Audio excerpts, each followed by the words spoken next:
So I'd like to welcome today Louis Mehl Madrona, who's going to be our guest speaker. Louis is the author of several books, including the Coyote Trilogy. His work discusses healing practices from Lakota, Cherokee, and Cree traditions and how they intersect with conventional medicine via a social constructionist model. He's been writing about the use of imagery and narrative in healing since the 1980s and is certified in psychiatry, geriatrics, and family medicine. His research collaborations include work on various psychological conditions, issues of psychology during birthing, nutritional approaches to autism and diabetes, and the use of healing circles to improve overall health outcomes. He has taught in the medical schools at Maine, Dartmouth, Union Institute and University in Brattleboro, Vermont, the University of Hawaii, the University of Saskatchewan, the University of Pittsburgh, and Stanford University, where he obtained his degree in medicine. He was head of a program at Beth Israel, New York City, as well as holding a number of other positions in complementary healthcare organizations, in addition to hospitals, where he has also performed extensive emergency and psychiatric care throughout the US and Canada, including about Aboriginal systems and in Aboriginal settings. He's also published over 100 papers in refereed journals. Louis and Barbara live in Bangor, Maine, where he currently teaches at the University of New England College of Osteopathic Medicine, practices medicine at Eastern Maine Medical Center and Acadia Hospital, Bangor, and is the director of Coyote Institute for Studies of Change and Transformation. That is one impressive bio. It's too long. Next So, time, cut it shorter. Louis, let me welcome you to the show. I'm doing the interview on Zoom, and I'm looking at Louis dressed in his doctor garb at the hospital. So, Yeah, see my N95? yes, I do. Yeah. So, Louis, welcome to the show, and I'm hoping that you could give us first an autobiographical sketch. Tell us a little bit about your life and how you got to where you are now. Well, once upon a time, there was this Lakota guy who was in the Air Force, and the USO in those days of the Korean War paid local women to dance with soldiers. And this was in Mount Vernon, Kentucky. And apparently they did more than dance, because here I am.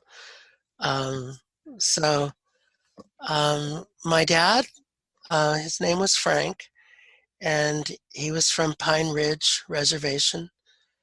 My mom was Emma, and her family came from Cherokee heritage. I know from my DNA test that I've got a little Greek and Swedish thrown into the mix. I don't know how they got there, but those Greeks and Swedes are always running around somewhere.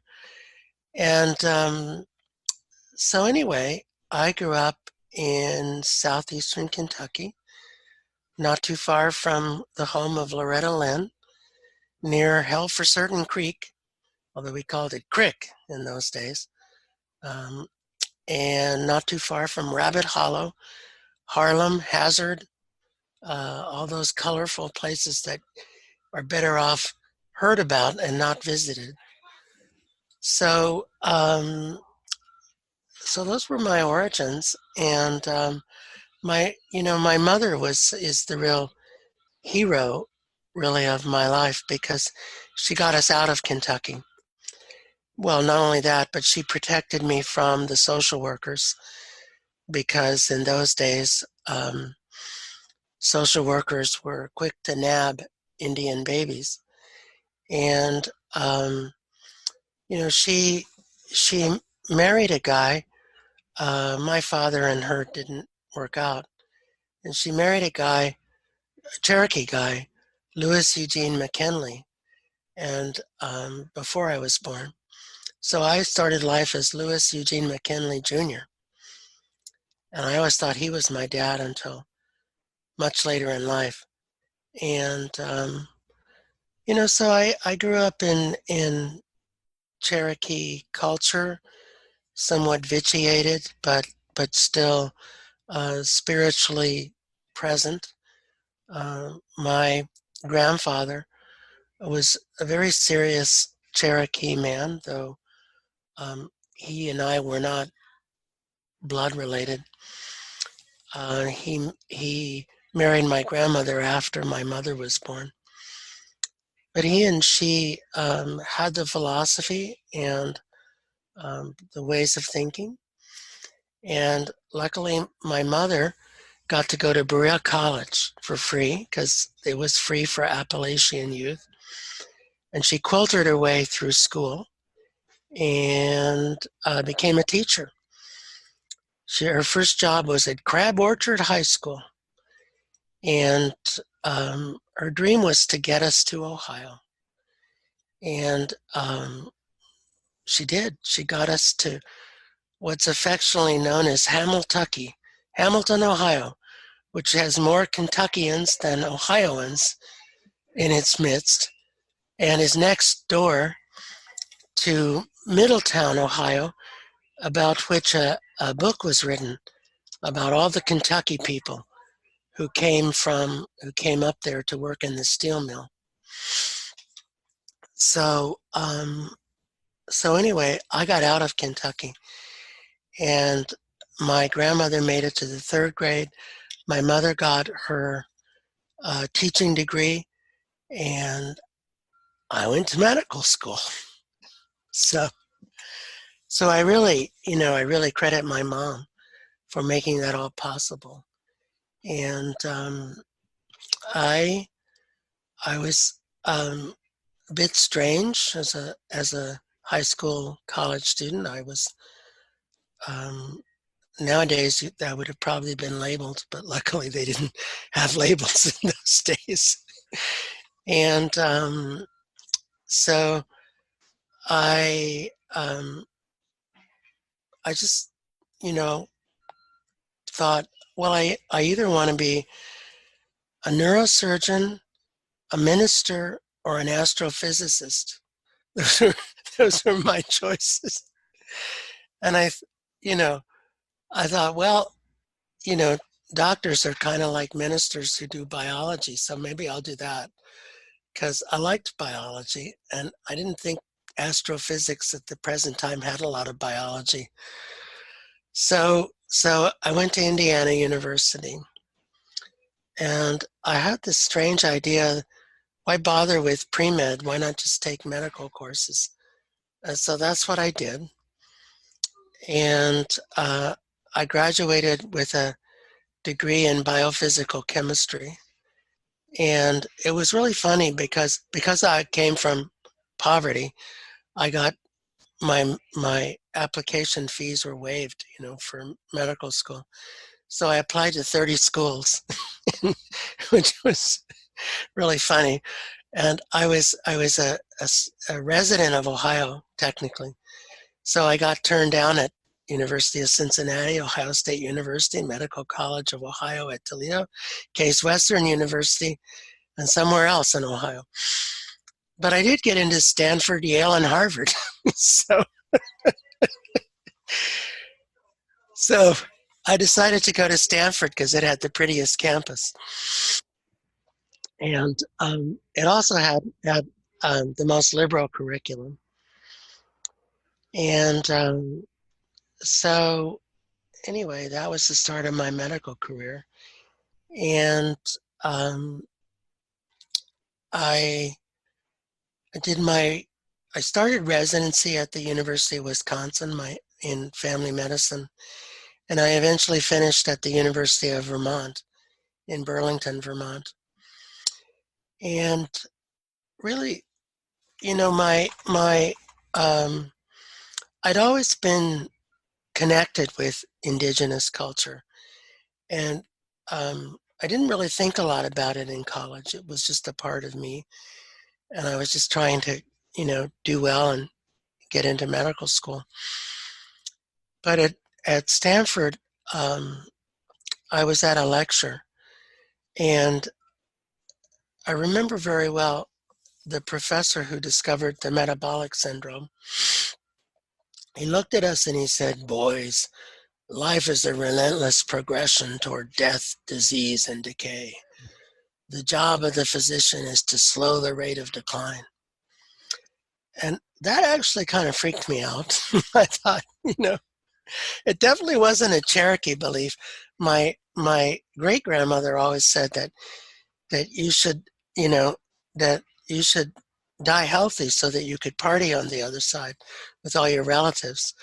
And she didn't really think that sickness and death had any relation. She thought that they were, separate, that when it was your time to die, you just died. Didn't matter if you were sick or not. And so I was a little freaked. I ran across campus to the Stanford Indian Center, and I burst through the door, and there was Henrietta Blue Eyes at the desk, and I said, "I need an elder." And she said, "What tribe?" And I said, "Cherokee." And she got out an archaic artifact called a Rolodex, and she went through it, and she found me two elders, one in Ukiah, California, and one in Garberville, California. And they got me through medical school. And I just kept hanging out with elders, as I went through all my training, first in Wisconsin and then in Vermont. And, I've tried to strike a balance between allopathic medicine and indigenous healing.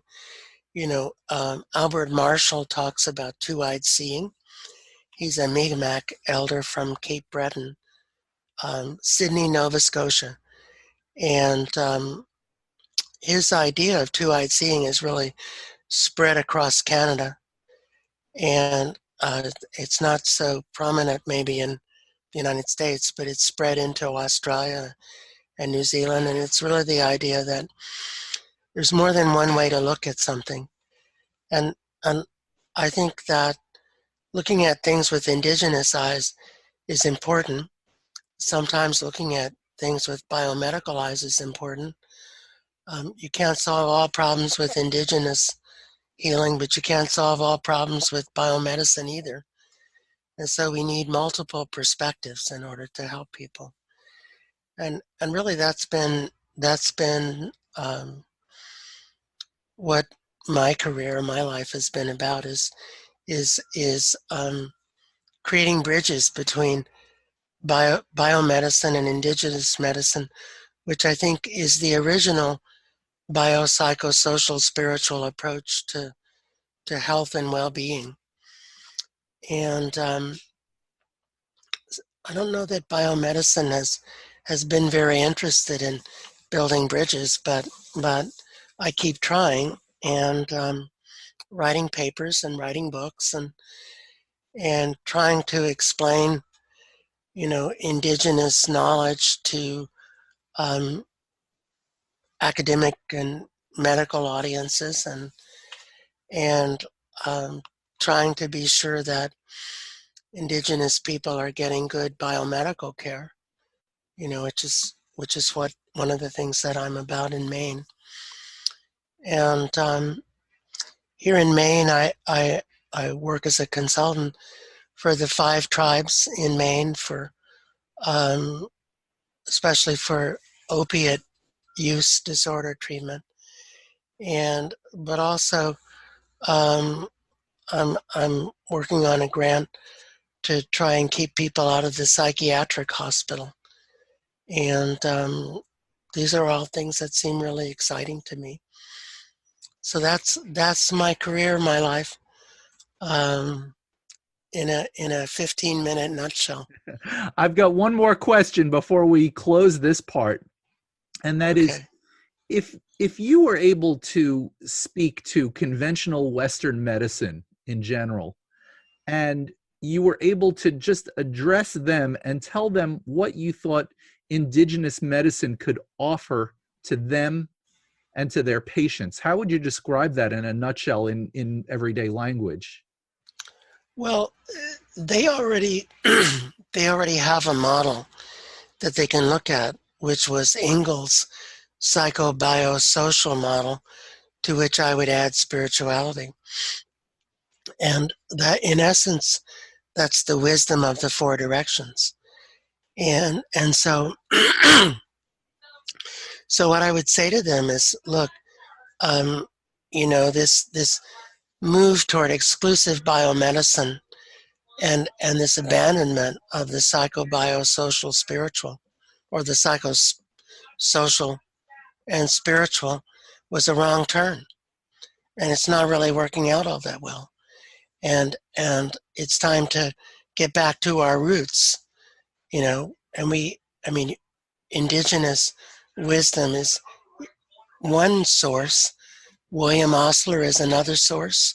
The Greeks, for God's sake, practiced something more akin to indigenous healing than what biomedicine is doing now. Asclepius and Hippocrates and some of those ancient dudes, were all over this psychobiosocial spiritual approach. So, the roots are there. Beautiful. Thank you, Louis. So I'm hoping that people will tune in again for our next episode, where we're going to go on and talk a little bit about some of the people who have influenced you. In the meantime, I encourage anybody listening to go out and check out some of Louis's books. Louis, what are the titles of your books?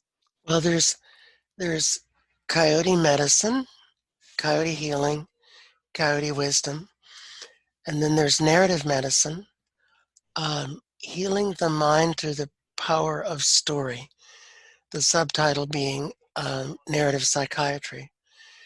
And then there's Remapping Your Mind. So those are there's a couple that are way old and out of print, but so we won't go there. Well, I have all of the titles that you just mentioned, so I encourage everybody to read them to understand more about Louis's amazing work. And tune in the next time so we can hear a little more about Louis's influences and then the work that he's doing today. Thanks for listening, everybody. This has been Cultures of Health and Healing with Robert Vetter. Thanks for listening. Please remember to subscribe and rate this show and share it with others. Until next time, remember, your health and healing matter, and you can find your own unique path to optimum wellness.